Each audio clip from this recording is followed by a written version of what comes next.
IHDUA. IHDUA. IHDUA.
Hello, I hope I'm audible to everybody. Good afternoon and welcome to this panel discussion on an extremely important subject. Tomorrow, May 31st, being World No Tobacco Day, I think we have gathered here to discuss some key relevant issues regarding the role of a physician, a healthcare provider for tobacco cessation. So, as all of you all are already aware that tobacco is responsible for some of the major illnesses right now.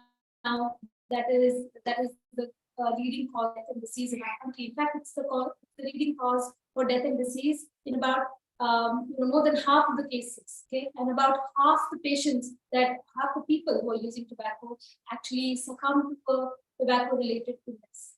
So today, we have with us Dr. Vishal Rao, who is the head of head and neck oncology, oncosurgery at HCG hospitals. And then we have Dr. Brinda Sitaram, who is the group head of psycho-oncology services at HCG hospital, as well as Dr. Bhavna, who is the consultant psychiatrist at HCG hospital. And all of us are gathered here so that we may discuss some questions, some answers, what is right, what is not regarding tobacco cessation, what works, what doesn't work with tobacco cessation. So in the first part of the session, I will pose some questions to the panelists here and we'll get their responses. But towards the end of the program, I hope to get some questions from the audiences. Please put in your questions in the chat box and we'll address all of them time permit.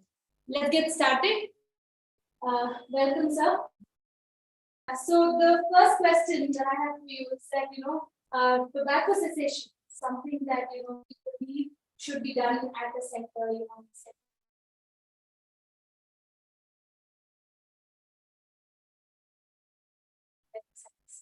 But how sometimes should have your thoughts? Yeah, and I think even if you look at data overall worldwide, I think the most neglected aspect of cessation is a physician first initiating the aspect of the need for a cessation in the consult. Now, oftentimes when me and Dr. Brinda discuss, we say that the Indian consultation, sometimes the consultation we are short of 3 minutes. Now it gives us very less time for us to sit and go in depth into talking about it. And I think if you spend that 1 minute extra, and studies have even shown us so strongly that a clinician is one of the most strong factors in the de-addiction tool. So the physician itself emphasizing on the fact creates the initiation in the mind of the patient to say that he needs to quit. So I think without a doubt, the aspect is how more clinicians can be inducted into this particular aspect of making a behavioral effort to incorporating cessation into the conversations or dialogues that they have with their patients as much as possible. And this should be done during follow-up, during first visits, and continue to reiterate the fact. Especially because I think about 60 to 70% of tobacco users, current tobacco users, according to some of the latest surveys, are wanting to quit. So I do believe that there are a lot of aspects to tobacco and nicotine dependence. Ma'am, in your opinion, do you believe that nicotine dependence is a psychosocial issue? Do you think that it needs to be addressed, from the social as well as the psychological aspect? And how important do you think is the role of a psycho-oncologist or a psychologist at a tobacco cessation? Well, that's a very good point. I think what we need to understand about, it's everybody knows, people who are well informed, and these days because of awareness itself, we know that nicotine causes tremendous amount of dependence and addiction. It has got chemicals, that make the brain and the physiology want it. So while there is the physical, the physiological evidence of it, to a large extent, it is also psychological. There's something called behavioral health disorders. Okay, some people manage to cope with their emotional difficulties via these maladaptive coping methods, and smoking happens to be one of them. Alongside parallelly, also is that the psychological disorders or the mental or emotional illnesses we call also brings about this dependence on some of these habits or substances we call. So there is an interplay of both the mind and the body. while the mind, the physiological dependence ought to be addressed, and that's a very integral part of cessation program. That is where both of Dr. Pavana and Dr. Vishal Rao is a physician, particularly because it's the first point of entry for the patient. And if the doctor moves this idea that, for my treatment or for my overall, outcomes of my therapy, this factor needs to be addressed. Chances are, they get more and more motivated to come into it. So that's a physical level. The psychosocial, yes, it has got a tremendous role to play. Because first of all, even if you look at the initiation of these habits, starts with, let us say, peers. There is a social environment there. And then out there in the world, a lot of people be doing these lifestyle changes are also very, very well known. We can be influenced, role models and social movement. Alongside, once the person has got to on the habit, the far-reaching social implications. It starts with the family. There is a huge impact on the families. So there is this interplay of mind and the social aspects, which needs to be, integrated as part and parcel of the cessation program. So it's not just the individual. You also have to address the family and sometimes even extended, social groups as well. Ma'am, this is a question for you. Is it all right for us to think that nicotine dependence is a mental health issue and that it is a treatable mental health issue? And how do you address patients who have people who have? See, one is substance use is a mental health issue. No matter if it is a nicotine or caffeine, which alters your mental state over time and harmful use from a social use to a harmful to a dependence. It goes a stage by stage. So we always tell if the person is not started smoking, you should never start. Or if you already have been smoking, it's no less time you have to start. So it is a mental health condition. Why people start smoking, as Dr. Bina was telling, probably there is a fear of things. Even to curb their anxiety, to having underlying comorbid disorder, or person who are uninterested personality or personality issues who have ADHD, these things contribute for them to continue with the substance use. And that is why input from a physician is very important at first go to identify these comorbidities and to also start aspects of program and treatment plan. Also, ma'am, just a follow-up on that, doesn't nicotine dependence act as a gateway to other substance use? I mean, Yes. See, one is there is something called as an easily available, easily substances, illegally available substances. And I think probably youngsters should also know it's not cool to be smoking. So, and it does not have any purpose to it. It already acts on the as a stimulant and all those things. As actually the nicotine substance which is present in the cigarette, it has a relaxing effect. So what happens is person who is already being very anxious, that it is a very bad way of coping and anxiety and all the other things. One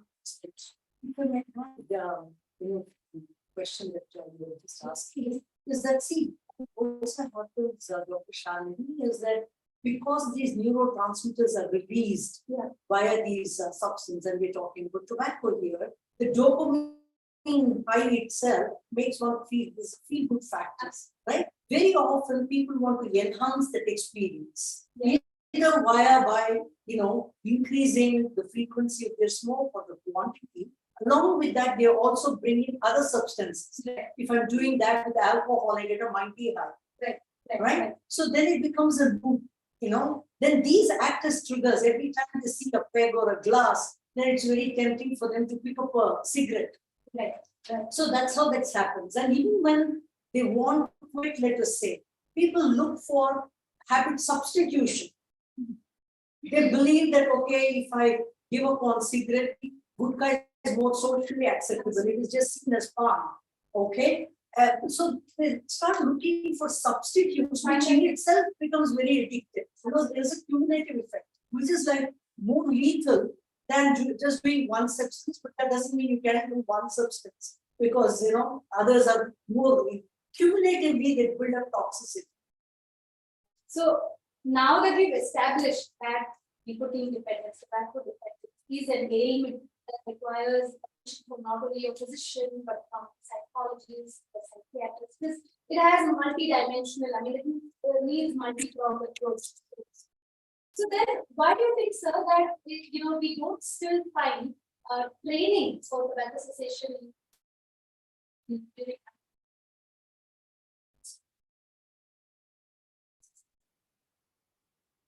I think this is the pertinent problem. So let's go back to the WHO's Empower strategy. So in the WHO's FCPC Empower strategy, O meant offer help. Now that was the weakest strategy they have had in the entire tool, armamental. If you in fact ask the best global experts, the Lancet Commission and other reports, which has been the most powerful tool in de-addiction, has been taxation. Okay, offering help has been the least utilized and the one that is also the least offered. However, studies that were tried to give this particular effort of offering also found that it was way too complex. Like the team that is required here, the coordination, the clinician, and that's why most places have not been able to replicate a very good successful model. Despite replicating it, the failure rates have been very high. So I think the funniest paradox that I have witnessed is that Philip Morris runs its own de-addiction to the extent that the confidence level that they have in nicotine is that nicotine is so addictive, it's 1,000 times more addictive than heroin, that it's not easy for you to bring them out of that habit, and it's not easy for us to initiate them into that particular conversation. So I think it's a collective team effort that's required. So medical colleges, like I remember IDA initiated some on starting these courses. Indian Dental Association took it up. We brought it up with IMA to say that this should be made as a part of the curriculum and incorporated by departments owned by multi-departments, because this can come to cardiology, pulmonology, it can come to any surgery, medicine, it can come to any department. So as a whole, this should be incorporated and inculcated in the curriculum course very strongly. And I think that's a thing. I think what you all have done, say giving credit to all three of you, to bring this entire system together to in HCG start a small de-addiction unit. You as a surgeon, psychiatrist, psychologist, all of you are reconnecting on one day, calling all the people, following them up.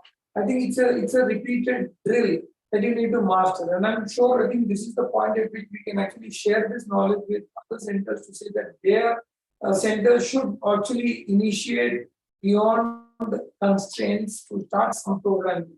And like you mentioned, sir, one of this, because I know that a lot of dentists have joined it. Elaborate on this. There are about 1,000 dentists, IDA trained about 1,000 dentists for tobacco cessation. They just given a small toolkit and they said, go employ this in your practice. And they just did it at their practice, and with that, they screened about 30,000 patients at their workplaces. And they had a quit rate of about 11%. And why this is significant is because the world quit rate stands at about 6 to 8%. Yeah. So it was a significant, it was a hallmark study that they did. Like you said, it has to be replicated by the IME and by other venues. That brings me to my next question. So what are the essential tools that you as a psychologist or a psychologist, what do you need to employ to, diagnose tobacco dependence, and what kind of training goes into, being able to basically treat? Yeah, to be honest with you, there are n number of tools, but I think the popular ones are the Fraser Storm, tool that is both for smokeless as well as for smoke, tobacco use we have. There are also this motivation analysis, it's called a motivation ladder, hierarchy, we create. Alongside, these are for quantification. But to be honest with you, I think the gold standard particularly when you're engaging patients with, cessation, the gold standard is always a good clinical interview. Because there are a whole lot of other issues that will report, because you have to take the pre-morbid history. When they say pre-morbid, as in even before they started, these habits. There are fundamentally a lot of psychosocial issues. It could be a body image issue. You feel macho, they will put the placenta, right? Or it could be, including when we talk about body image, we know that now particularly, tobacco use is on an increase with women. And you ask why they'll say to kill appetite in order to get the size zero. Yeah. All right. So act as real starting points or triggers in some of these people, which we need to go through. Alongside is also the mental health issues, like what the Pavan was mentioning, the pre-existing depression, anxiety, and sometimes people use all this to cope with these difficulties, including sexual difficulties. So therefore, gold standard would be a good clinical interview. Obviously, for quantification, you need standard structured interview format, which comes in the form of various questionnaires and so on. So, from what I understand, and every disorders and the substance abuse, other mental illness like depression, anxiety is all what is needed to diagnose and treat people. In the surface, we just see addiction to cigarettes. Absolutely. And people, yeah.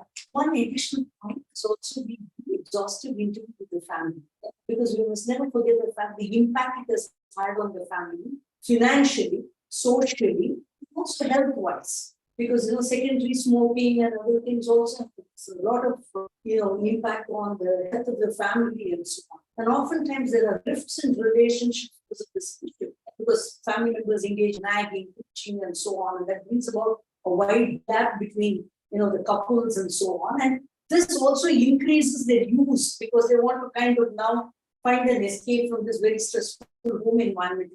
So we understand the whole dynamics before we come up with any kind of clinical intervention as to the kind of problem we're dealing with. And based on that, we come up with a therapy.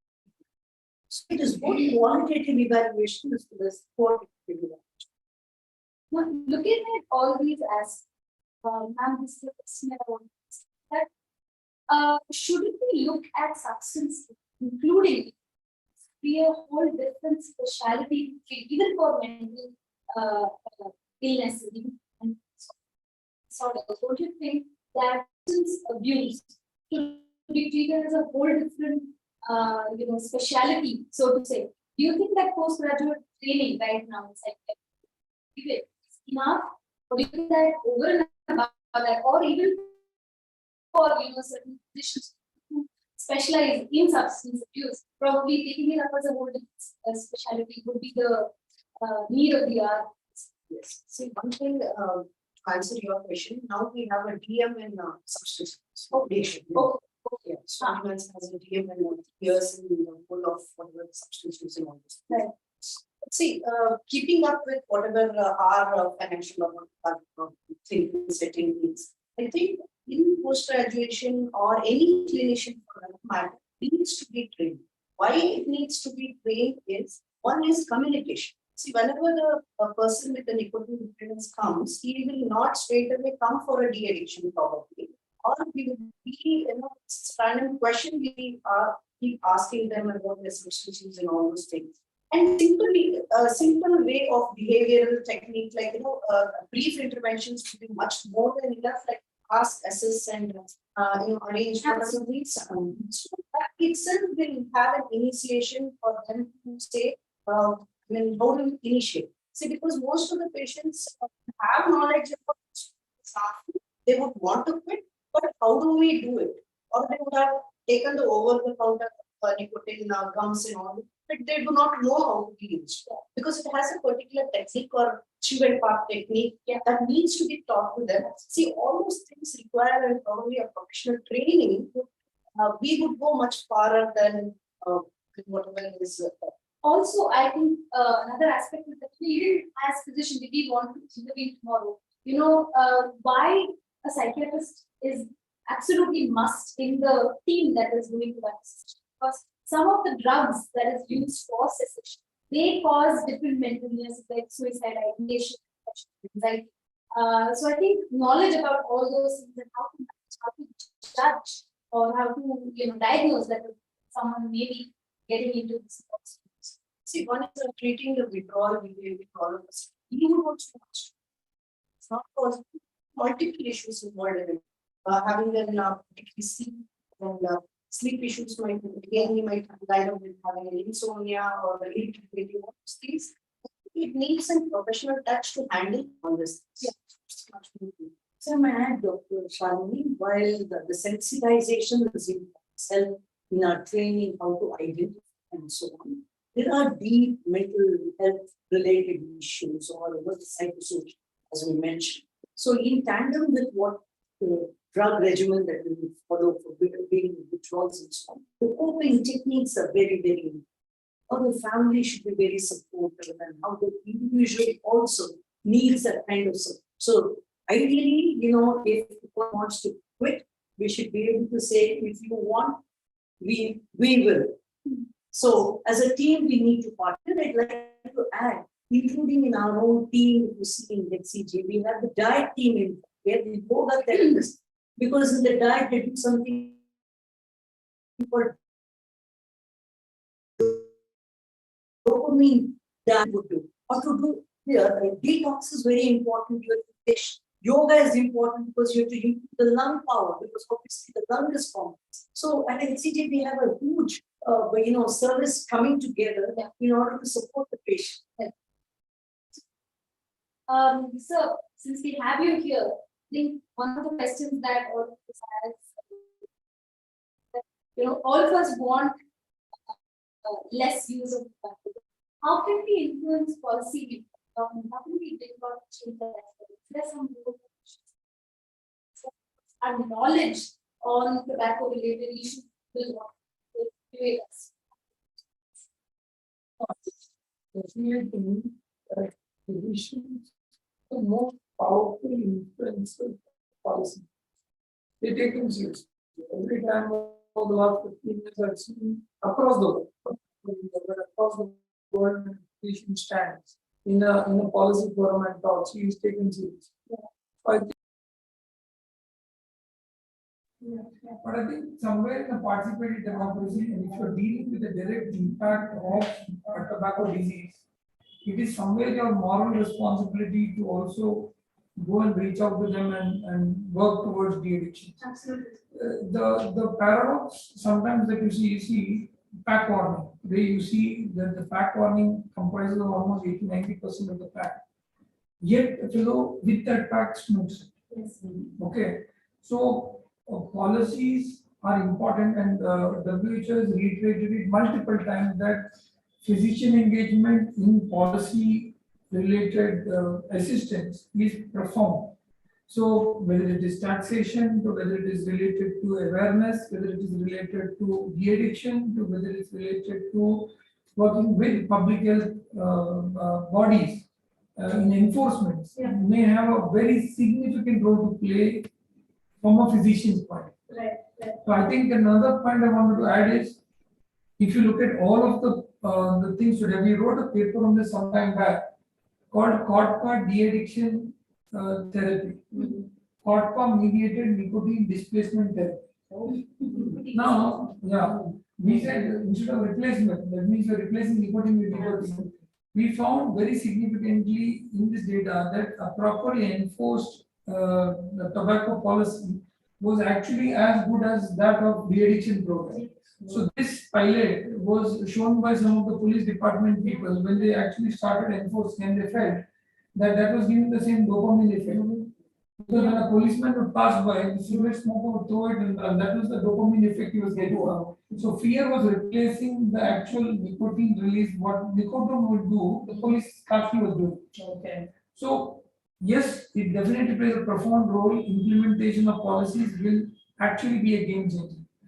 Leaving you with the thought to say that there's always been a debate of whether social change brings about a law, or whether law should bring about a social change. We've always been desirous to say, let all quit tobacco, then the law can accommodate it. No, the law as it is, if enforced, can bring about a significant social change, and it is our responsibility. And I think the participants here should also take that up more seriously to say there's a vibrant group that if you come up together, nobody can ignore it. Right, sir. Absolutely. You're absolutely right that, tobacco, like sir said, that even policy making, physician has a very important role to play in to influence policymakers. But more than that, I think knowledge about the current laws that are existing right now regarding tobacco regulation, like vodka and all of those things are extremely important. Also, like when we are looking at the psychological aspect, there are issues related to motivation, because at the end of the day, if a person does not want to quit, you cannot make him quit. So there is something called motivation analysis. So how do you motivate an unmotivated person to quit? Is there anything that you can do to bring about that change that if the person does not want to quit, you bring them to the stage where they actually condemn to quit? It's a very interesting question. It's a very long-term process, Dr. Shalini. Actually, first we must hear them out.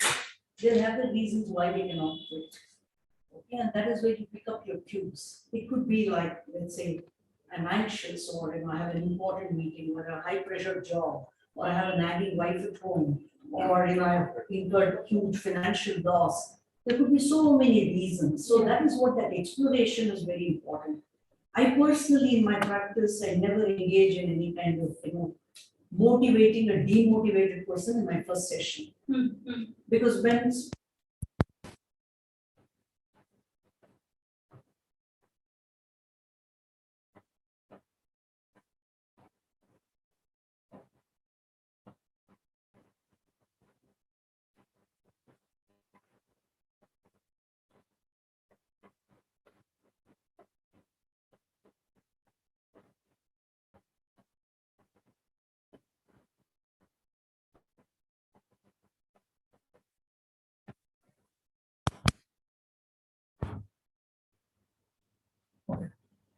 So if we impress upon them that it is, we're validating their fears.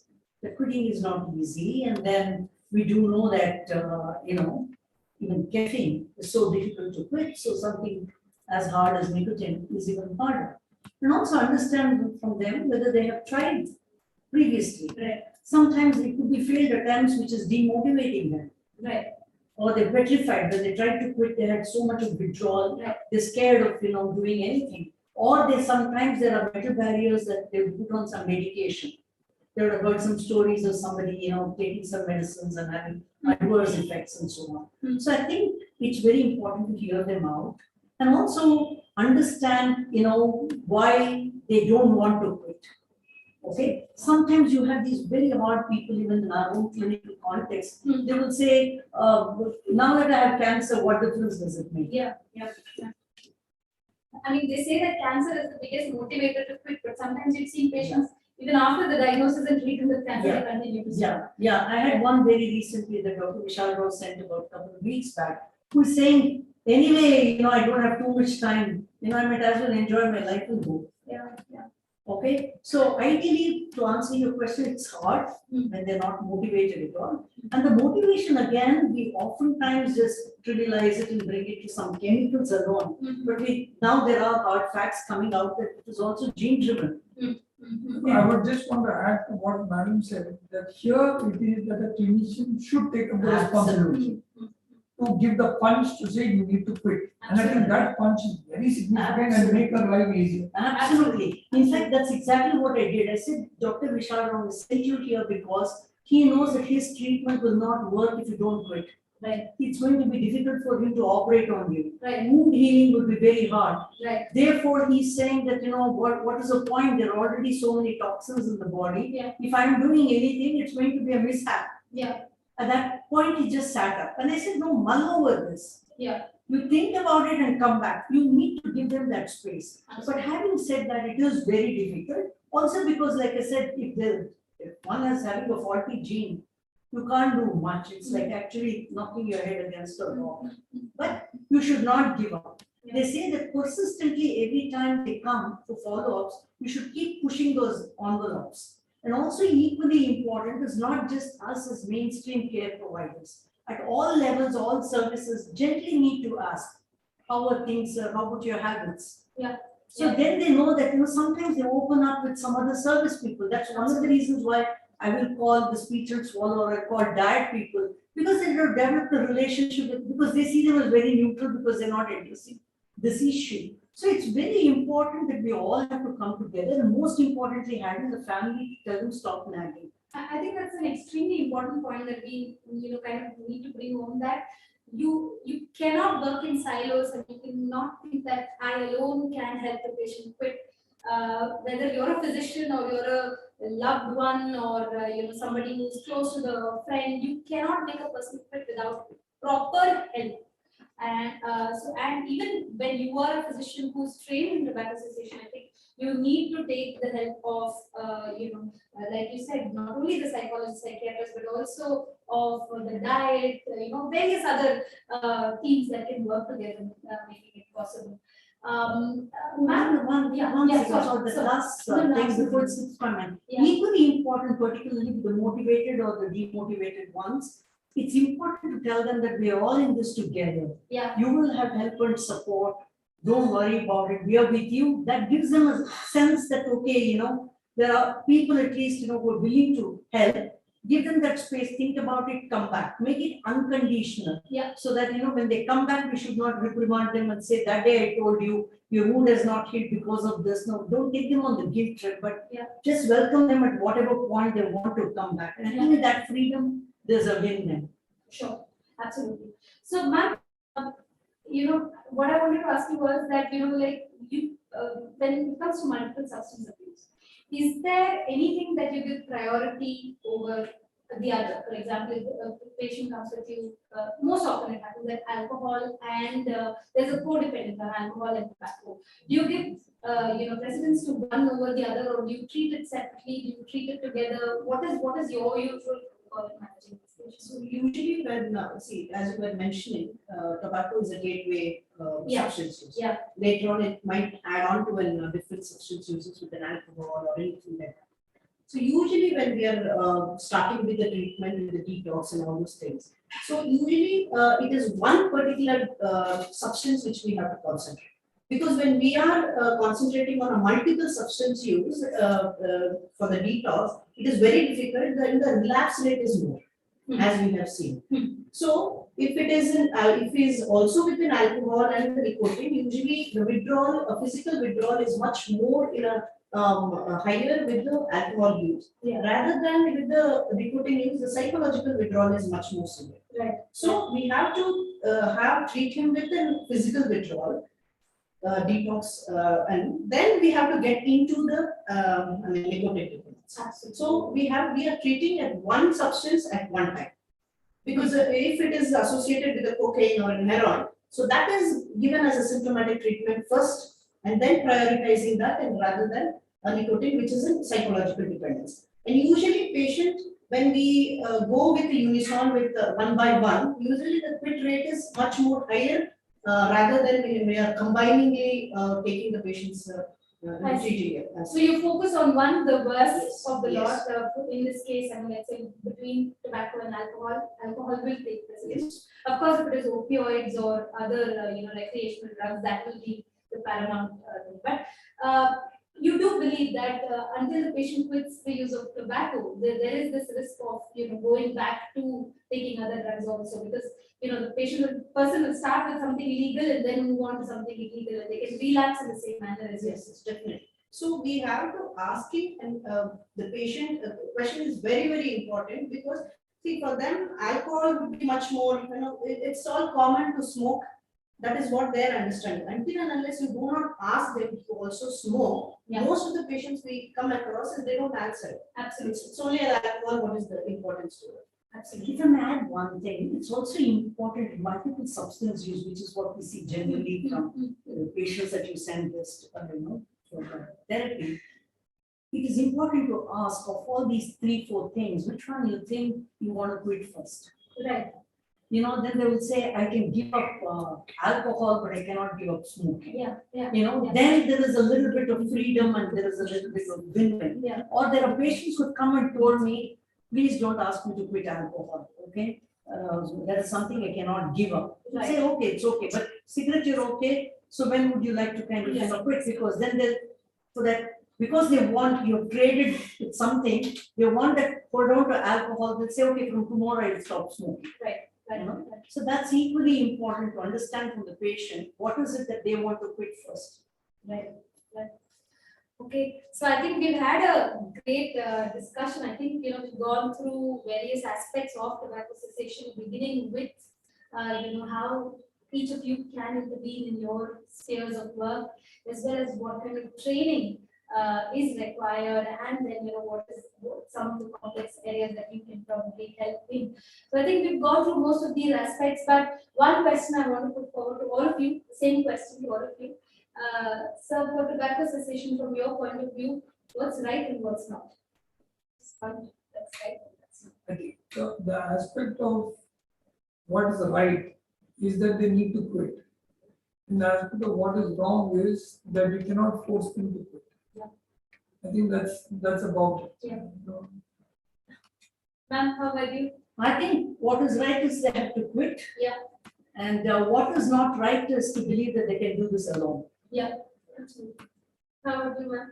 What is right is there is no age limit. There is nothing, there is never too late. Yes. Like any time they can start, and it is a must that has to be considered. Absolutely. What's not? What's not is self-medications, going for an alternate way of dealing with it, discussing with their friends, having a lot of myths, and I think that they have to have a professional life. I think that's extremely pertinent, because you will see when you start practice, you will see that a lot of people will come to you, will say, yes, I have quit cigarettes, I'm now using gudka or some other pan masala, or they say that I quit, but I'm using nicotine, and they use nicotine patches and gums, very indiscriminately. So their dependence to nicotine continues, or they start to use e-cigarettes and vape. So I think that's I've seen many who have shifted from nicotine cigarettes to e-cigarettes, vaping, and all those things is a Right. Thank you so much. I think with that, we complete our session of panel discussions. Now we are open to any questions that the audience may have for us. Either put it on the chat box or Yeah, if you can just put down your questions on the chat box, we'll address them now. How hard is it to quit smoking, and how long should patients expect this to take? So yeah, how long does it take? how hard is it and how long will it How take? hard is it? I think that the first thing everybody needs to know, and I think my other co-panelists can add is, it's the easiest thing to do, provided you know, like what Brinda said, why do you smoke? Yeah, You need to understand the trigger part. Yeah. And then it's an easy game. yeah, I think the first step is to understand why do you smoke? What is the need for you to smoke? So she said multiple trigger factors. You understand that, and the next step is a cold turkey. You can just quit it the next day with us. yeah. Address that core thing, and that's where you need guidance and handholding, medication to help you come to that point to address when the trigger comes. Your first natural response to run and say that I will go for it. I just want to add on. Yes, How yes. long does it take? Yes. So usually within 72 hours is the highest relapse rate, what we have seen. So you pass on to that 3-4 days. I think it becomes much easier when you're having it with a medical assistant. I think that is where the challenge is already met. Right. Absolutely. Okay. So the next question was, what medications are available to help patients with smoking? There are multiple medications, NRT, non-pharmacological medications, pharmacological medications with the tablets and all those things, which directly acts on your dopaminergic reward pathway. Where you have that craving, it decreases the craving as such. Right. So you do not have an urge to smoke. Yeah. So invariably that acts on within multiple. Right. I think the next question was, how does, I think again, ma'am, you can take this. How does nicotine replacement therapy work, and which form would be most suitable? So there are multiple nicotine replacement therapy, that is in gums, lozenges, sprays, patches, all these things are available. It acts on the same principle as it acts on the same receptors as the nicotine. But only thing is nicotine has a much more higher amount of nicotine rather than in a patch or a gum, it is a little bit lower. Yeah. In a way that it is you're substituting something with a cigarette to something else, which is of a low intensity, so that there is no addiction. Yeah. So slowly you taper it and stop. Okay, so this is a question I think I'm going to put to Brinda ma'am first and then to you, sir. Is that why do you think tobacco use is increasing among teens and young adults? Yeah, there are multiple reasons why it is happening. First of all, I think the social cultural fabric has undergone a sea change. You know, families are becoming more nuclear, disintegrated, stress levels, we're living in a very competitive world. Obviously, you know, the psychological makeups of people are becoming very frail because support networks are all dwindling. So people resort to, you know, various ways of coping, which is maladaptive ways of Yeah. coping. And so obviously they are using these as crutches in order to deal with their life challenging, you know, situations and so on. Right. That I think sums up a lot of things that was going on Yeah. around us. Yeah, absolutely. And then again, certain misconceptions as well, like I mentioned, with women taking to smoking because they believe that, you know, you manage your weight a Right. lot better with this. And also, you know, the equality, the emancipation, and so on. So some of these, you know, the socio-cultural as well as I think, you know, somewhere even the mindset of, you know, people are also changing. Myths and misbeliefs about what is equality and what is emancipation and so on. So I think in our struggle with all that, we are kind of resorting to various Right. habits. Right, ma'am. So the latest data certainly shows that there has been an increase in the age of initiation. Right. From 17 it has gone to 19, and there's almost a 3% reduction. Hmm.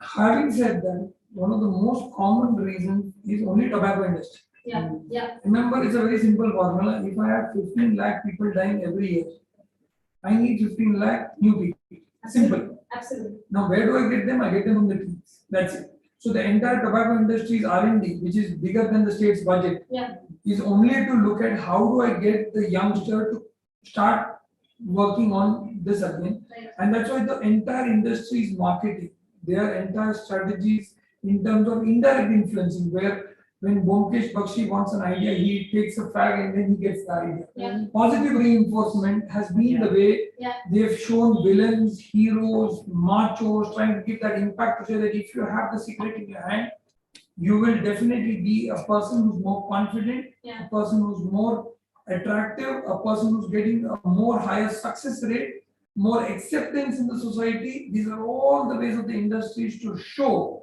that this product helps you become a little more prominent.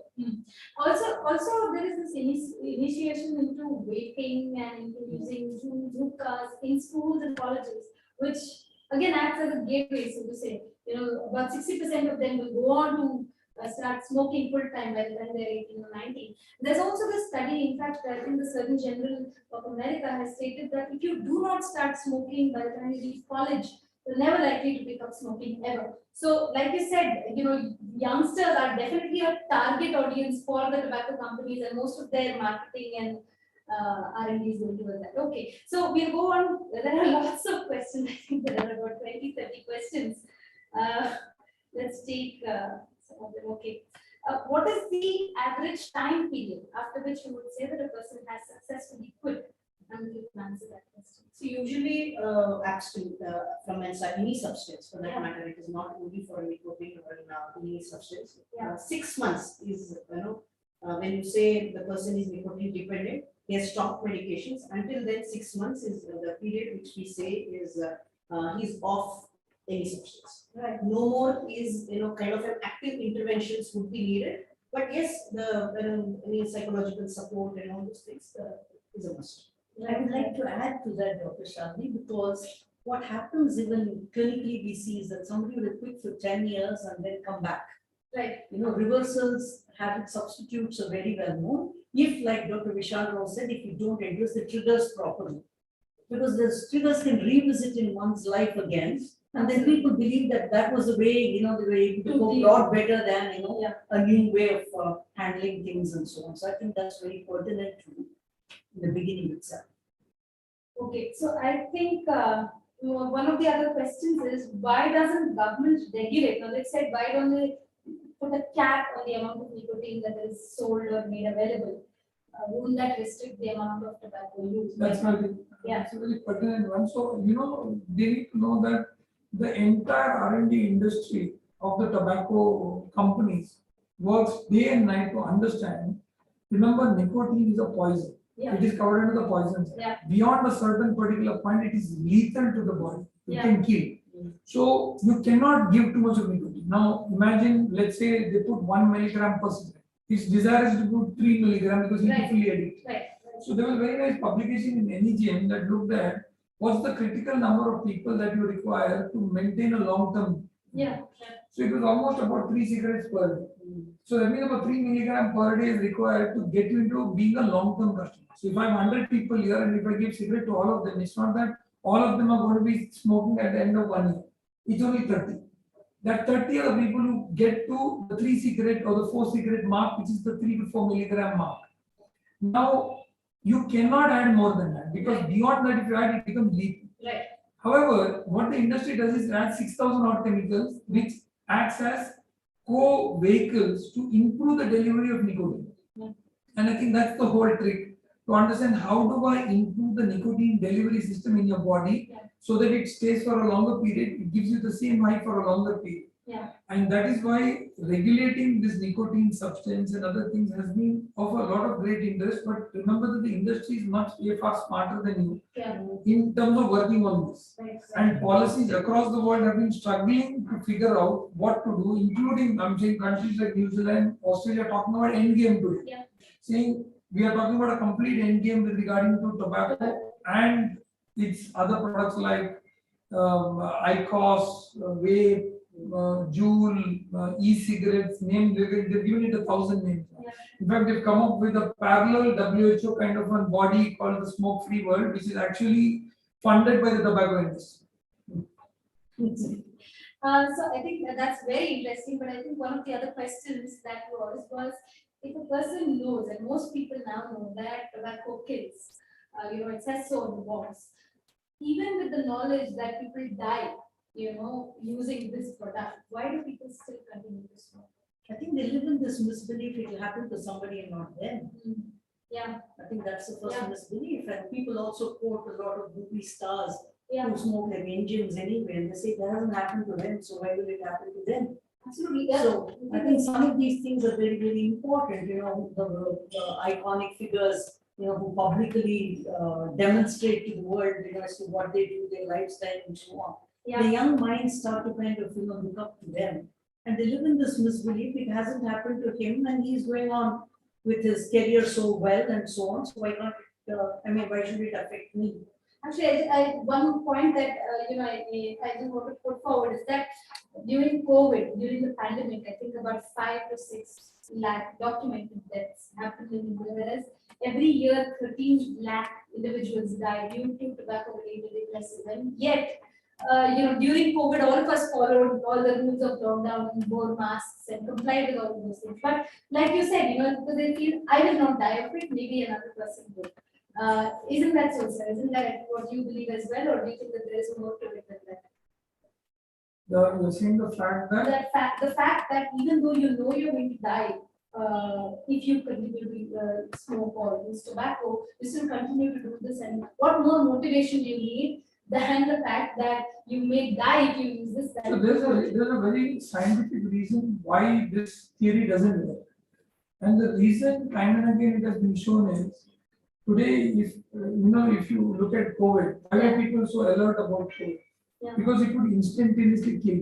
Exactly. Whereas tobacco, sitting, when the person is sitting with a pack of a tumor on the face and sitting and smoking with it, he knows it is 20 years from now. Yeah. So the long term, it is always the mind's behavioral adaptation that if I tell him long term में आपको पाप लगेगा, अभी में आपको कुछ नहीं होगा, he will do it. Yeah. And that's the fundamental principle of crime. That if instinctively I'm caught at this thing, I will not do it. But if they say, look, if you break the signal 10 years from now, you'll be punished. But he says, no, okay, let me break the signal. Live now, pay later. Yeah, and also another added thing, Dr. Shalini, is I think they saw human misery at close quarters during the COVID. Yeah. They saw people just going like flies, right? Yeah. Whereas this cancer or any other illness associated with the tobacco use, it's not so heavily publicized on media, it's never shown. Absolutely. Those gory details are not there out You're right. there, Yeah. So they live in this misbelief, and like Dr. Vishal just mentioned that they believe it's going to happen sometime later, let us see. Yeah. When it happens, let's face. One of the other questions, ma'am, that is there is that if in time of need, there is something asked about a head and neck cancer patient. There is a patient with head and neck cancer, and he has an extreme need to use tobacco at the moment. Can any medication be given to him, or can anything be given to him, which is not non-pharmacological even, to relieve him of that extreme need at that moment? See, one thing is, it's what you are mentioning is an urge. Yeah. An extreme craving. Craving. So why do the craving happens is an extreme when the substance is taken off. So that is where the withdrawal behavior starts. It's one of the withdrawal behavior. So how do we treat a withdrawal behavior is, just putting out of the substance and all those things is what a non-pharmacological management.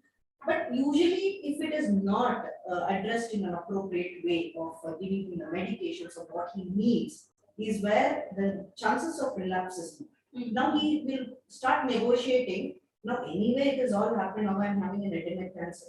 What we were discussing, a while ago. Yeah. Like, it is okay for me to smoke. So he'll start negotiating with that. So instead of that, pharmacological intervention would be much more appropriate in a scientific way of approach. Yeah. See, and also adding on to it, see, we are seeing nicotine would hamper 20 years. Now we have seen that nicotine from the very first cigarette, the damage starts. Yeah. So that is, not known fact. So there is They a will need just to break. Yes, so break there the is a cycle. cycle there. Yeah. It's very. In fact, I think when there is craving, if you don't break the cycle, that's when there is, more number of nicotinic receptors that are being developed. So the craving basically increases, right? So unless you break the cycle, there's no way of dealing with the. One way of telling the patient is, drinking hot water maybe, or having a stomach full of food, or it fills your satiety center. So that the craving, amount of craving actually decreases. Yeah. Whatever the external cues, Yeah. where he passes by in the same route where he buys the cigarette, not going there, or not being with a friend where someone else is sitting and smoking beside you, and not being accompanied with them. Yeah. So all these things are a way to handle those non-pharmacological way of handling those. I like to add one little thing there, particularly with head and neck, when we go for rounds also, the patients go on asking for it. If you stop and ask why, they'll say pain, I cannot deal with my pain. If you give them pain relief, perhaps, this need for this cigarette at that point will not be there, because he's looking for coping Right. with a distressing symptom. So if you address the symptom, the chances are, he will probably not be looking at, his other habits and so on. So that's another important thing to look at clinically. Again, go back to the cause. Why is he asking? Yes, yeah. In the clinical front, it's very, very important. Sometimes it is a physical distress. Right. Okay, I think that brings us to the end of all the audience questions as well. I think we are 1 hour into our discussion. I think this discussion can go on forever. But that is why, GHA along with HCG has come up with this certification course on tobacco cessation, and any of you all who may be interested may please inquire with the GHA team, and they will help you. They'll help you to and they'll be able to guide you as to how you can be a part of this course. And this is a course that has been designed for you to be able to use certain tools or certain techniques that have been taught, so that you may begin at least identifying patients with tobacco dependence, begin intervening at your level, and then to make reference to pertinent places as well. So any of you all who may be interested, we will be diving deep into various topics related to everything that we have discussed now and much more than that, of course. Please feel free to contact any of us. You may call the GHO office and they'll connect you to any of us if need be. Thank you so much for your patient hearing. Thank you, sir, everyone. Thank you very much. We'll now close the session. Thank you, everybody.